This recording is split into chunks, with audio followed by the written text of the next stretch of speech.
This song is all about improvisation.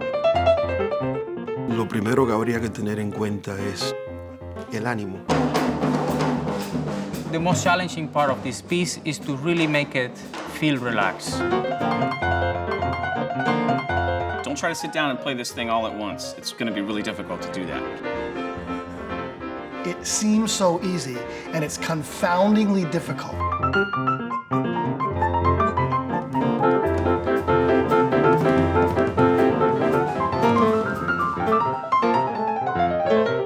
I'm Martin Bejarano. Gonzalo Rubalcaba. Daphne Prieto. I'm Shelley Berg. I'm the Dean of the highly acclaimed Frost School of Music. And today my colleagues and I are going to be taking apart a piece by Keith Jarrett that he wrote and recorded over 30 years ago.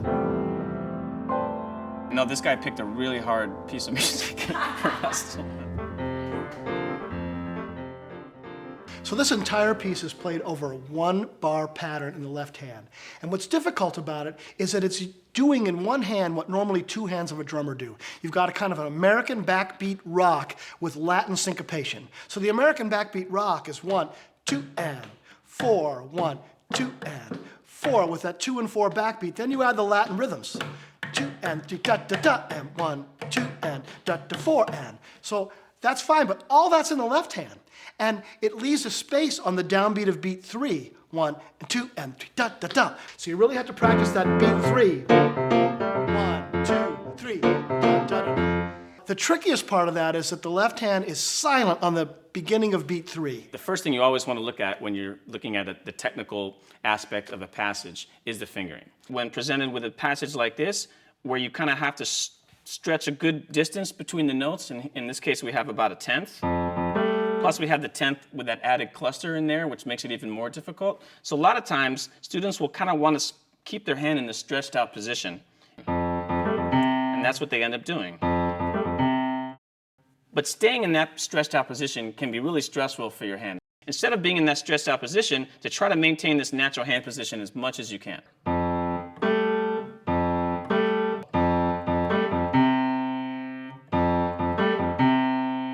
Nice and relaxed, and actually very easy to play that way.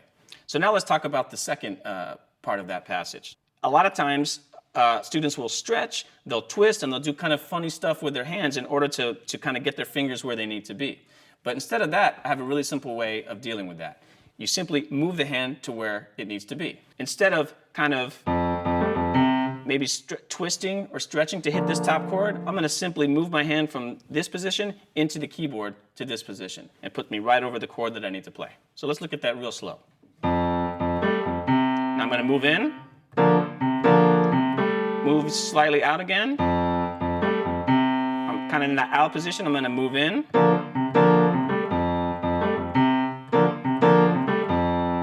Right? And then you can use just a little bit of pedal to help you connect the C with the B flat chord.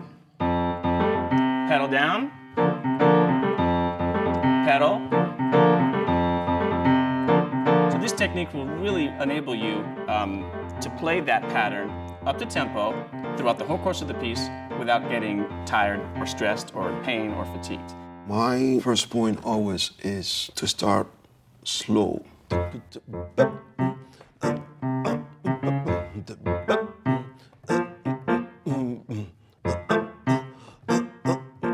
Don't take that like a homework. Add some fun. Make some noise around, use your legs, move your body, record yourself, listen to yourself. Don't get in love with yourself. All right, so this is the adaptation of the impromptu into the drum set. The first thing we're going to do, we're going to learn the bass drum pattern and the hi-hat pattern simultaneously. So it goes like this. 1, 2, 3, 4.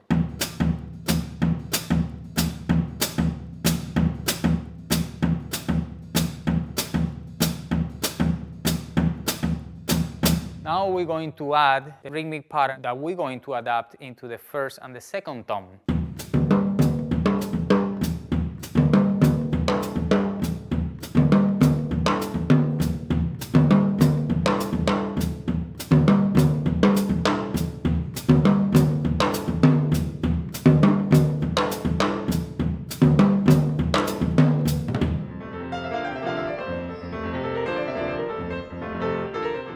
one note is enough to start the improvisation. Just one note. I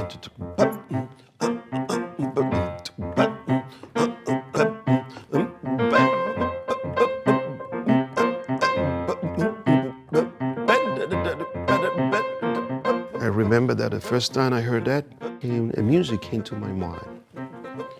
The melody of a peanut vendor.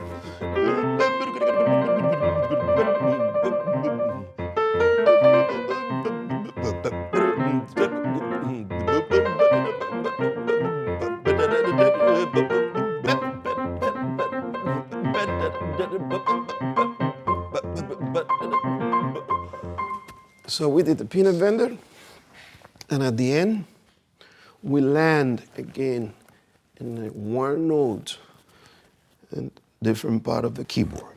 Exactly what we did at the beginning.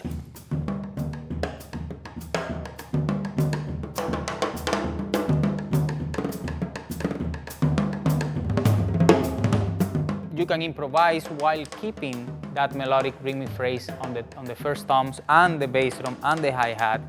One of the most important things is how subtle you're able to come back rhythmic melodic phrase on the toms and how you can get back into the improvisation. So add the right hand in slowly and slowly keep that relaxation going and speed up the tempo until you feel comfortable.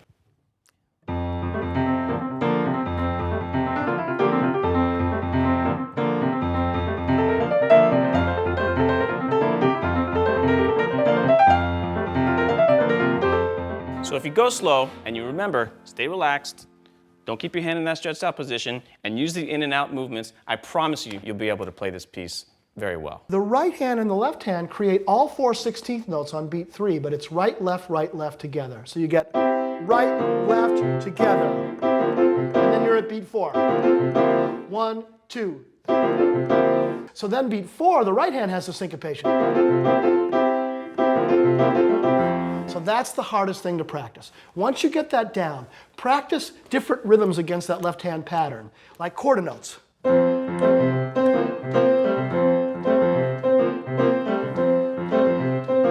eighth notes.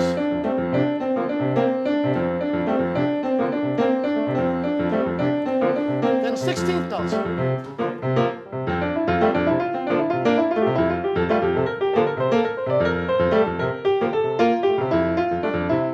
Now let's talk about the solo language. It's just 2 chords, 1 and 4 like a church. But the melody has a 5 chord over the 4. 5 chord over 4. That means it's a 4 and 5 at the same time. Well, for jazz players, that means we can play all of our 2-5 stuff. So we can play 1, 2, 5, back to the 1. Some other things you can do. You can just play an F. You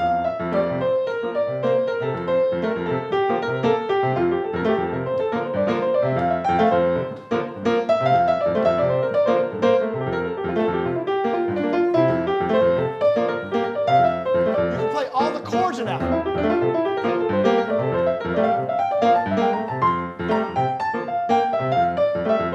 You can just go outside. If we get tired of hearing F, go to G flat. And then come back to F. We'll go to E.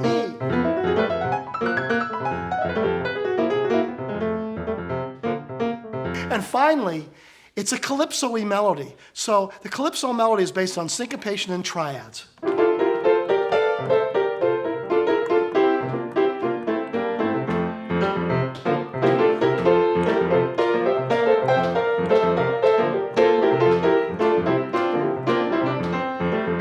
Practice all those things, you'll be ready to play this piece. The motto of the Frost School of Music is build yourself. It's not a place to go where somebody tells you this is the one way to do something. So when you're studying a piece like this and you're studying an artist like Keith Jarrett, that philosophy really, really holds true. No caer en el error de repetir lo que vemos, sino interpretar lo que vemos. It's great to learn it exactly the way Keith did. But once you have that, once it feels comfortable, don't stop there. and that will enhance, you as a player, as an artist. It might take you to some other different places that you haven't been. That's exactly what the Frost School is all about.